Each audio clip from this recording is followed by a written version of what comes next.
Masyarakat Indonesia sering dibilang adalah masyarakat yang males membaca. Tapi, gua nggak setuju dengan statement ini. Karena masyarakat Indonesia itu sebenarnya suka membaca. Welcome to Talk Talk Podcast. Let's talk now bersama gua Andri. Ya, tadi di opening gue bilang masyarakat Indonesia itu suka membaca. Masyarakat Indonesia itu tidak males membaca. Kalau kalian lihat Twitter itu kan sosial media yang sangat heavy text. Kekuatannya adalah di tulisan. Dan kalau kalian lihat, masyarakat Indonesia, usernya tuh banyak banget di Twitter. Di Twitter tuh pasti setiap kali ada keramaian, ada pertengkaran, ada pertikaian, itu kebanyakan berawal dari Twitter. Nah, tapi permasalahannya adalah masyarakat Indonesia itu bukannya tidak bisa membaca, mereka bukannya tidak mampu membaca, mereka bukannya buta huruf, mereka bisa membaca, kita bisa membaca, gua bisa membaca. Tapi yang masyarakat Indonesia kebanyakan tidak bisa adalah memahami apa yang mereka baca, mengerti konteks dari tulisan yang mereka baca. Membaca dan memahami konteks itu adalah dua hal yang berbeda. Ketidakmampuan kita untuk memahami apa yang kita baca ini membuat masyarakat Indonesia gampang banget dibodoh-bodohi. Gampang banget kemakan berita hoax. Contoh simple. Ini gua berapa kali lihat juga kasusnya di marketplace. Contoh ya, ini contoh aja nih. Ada penjual, dia jual barang casing iPhone, harganya 100.000. Sekali lagi ya, casing iPhone, harganya 100.000. Sudah ditulis, dikasih keterangan, di gambarnya pun sudah dikasih tulisan juga keterangannya, kalau ini adalah casing iPhone. Dan of course, jual casing biar cakep penampakan di gambarnya, diberikan iPhone-nya juga. Jadi casing berikut iPhone. Banyak yang beli dari toko ini, dari penjual ini. Tapi ternyata gue menemukan banyak orang itu komplain dan kasih review bintang 1. Mungkin lu udah bisa menebak nih arahnya kemana nih. Ternyata banyak yang beli berpikir dari yang mereka baca itu adalah iPhone harganya 100.000. Bukan casing iPhone dengan harga 100.000. Jadi mereka berpikir ini iPhone murah banget nih. Cuman 100.000. Ya udah gue langsung beli. Tapi pas ketika barangnya dikirim dan nyampe, kok cuman casing. Nah, cuman casing. Mereka bisa baca gak? Gue yakin bisa. Tapi balik lagi, mereka tidak bisa atau gagal memahami konteksnya kalau itu adalah casing, bukan iPhone-nya.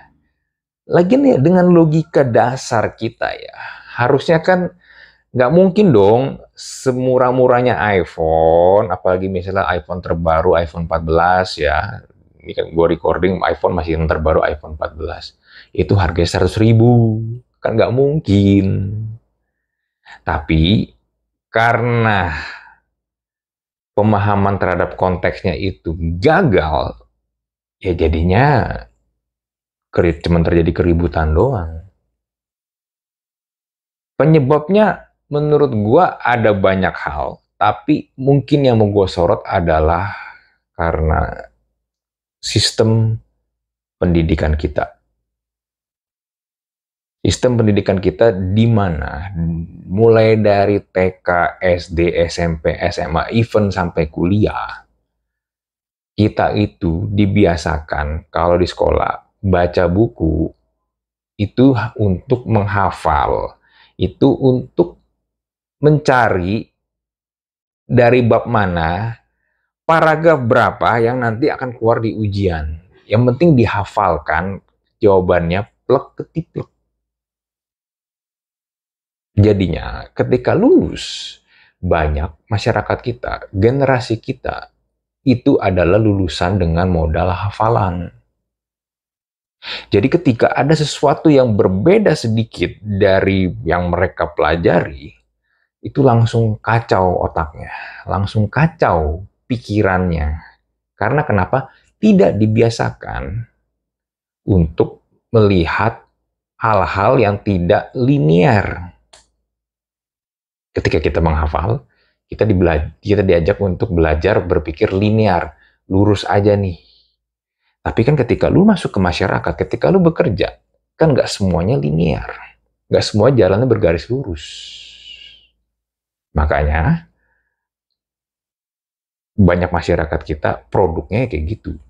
Produknya adalah orang-orang yang berpikir, ah ya udahlah, kan gue udah lulus, gue udah selesai sekolah gue, udah selesai kuliah gue, ngapain lagi gue harus repot-repot belajar.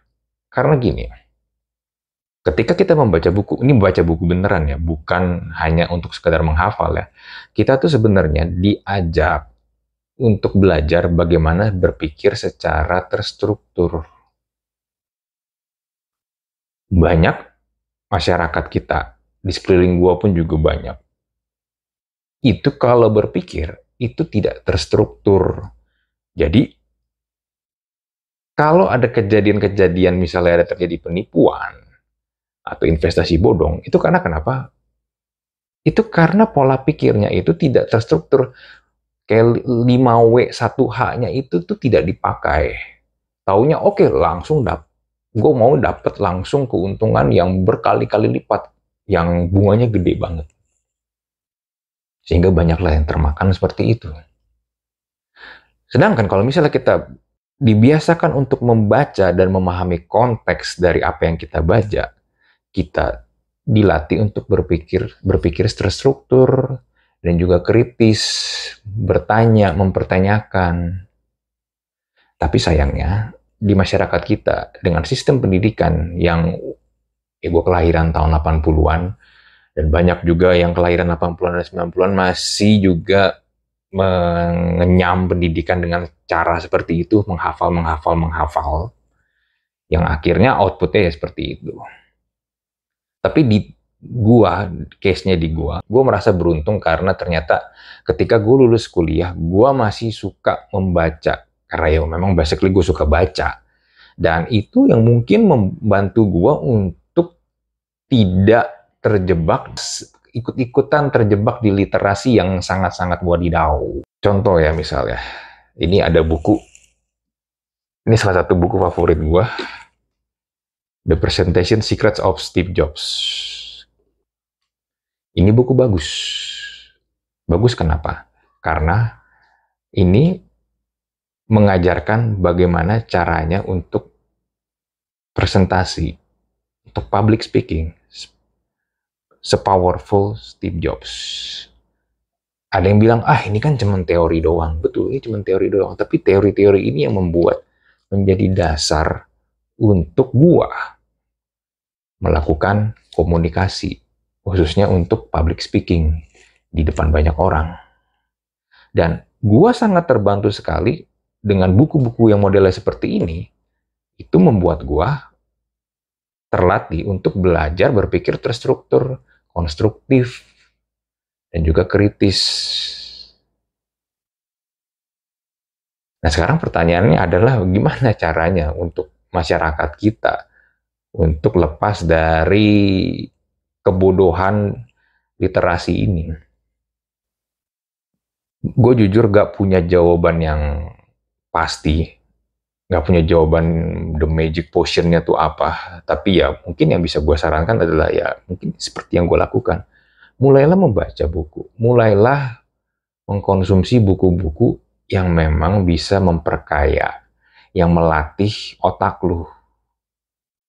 Jangan berpikir ketika kita lulus, kita sudah stop belajar. Enggak.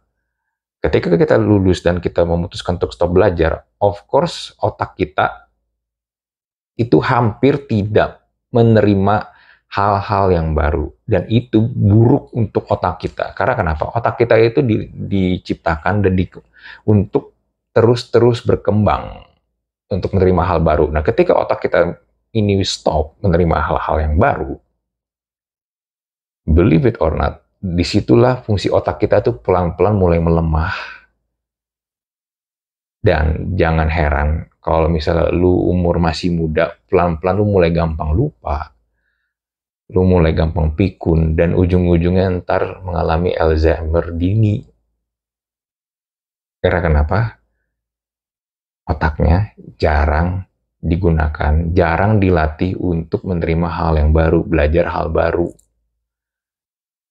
Pernah lihat gak kalau ada orang tua tuh suka banget isi TTS? Itu sebenarnya adalah bagian dari mereka tuh untuk melatih otak berpikir. Kalau otak kita dibiasakan untuk ya udahlah menjalankan kegiatan sehari-hari yang udah nggak terlalu banyak mikir, lama-lama otak kita mati.